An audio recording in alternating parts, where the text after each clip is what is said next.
Antibiotic herbs.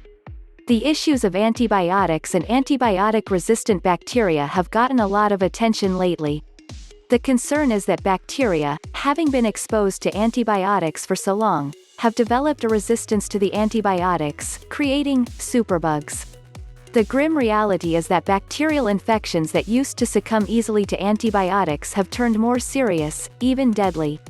Interestingly, though, herbs with antibiotic properties seem to elude the bacterial learning process, and thus do not appear to produce resistant bacteria. Antibiotic herbs can be used around the home for minor infections and as antiseptics to prevent infection. Here are some of the more useful antibiotic herbs. 1. Garlic. This smelly but effective herb is an antibiotic powerhouse. It's also widely available and inexpensive.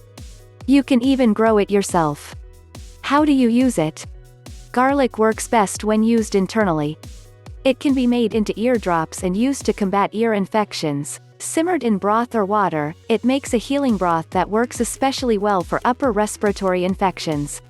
Garlic can be minced and added to all sorts of foods, from pasta to salad.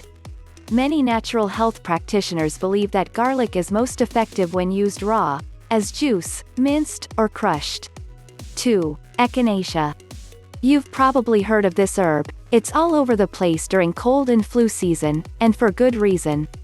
Echinacea is a powerful antibiotic and, in the case of colds and flu, antiviral. It also works as an antiseptic on wounds and to treat sore throats. How do you use it? Tea made from echinacea's roots and aerial parts is not particularly tasty, but it can be drunk. Such a tea can also be used as a wash for superficial cuts and scrapes. Echinacea tincture, diluted in warm water, makes a very good sore throat remedy. 3. Goldenseal. The golden yellow color of goldenseal's roots give it its name, and these roots are the parts that are used medicinally. Goldenseal works well topically and internally. However, it is such an effective antibiotic that it can affect intestinal flora, and should not be taken internally for more than a few weeks at a time. How do you use it? Infused in boiling water and then cooled, goldenseal has a reputation as a very effective eye wash for infections in and around the eye.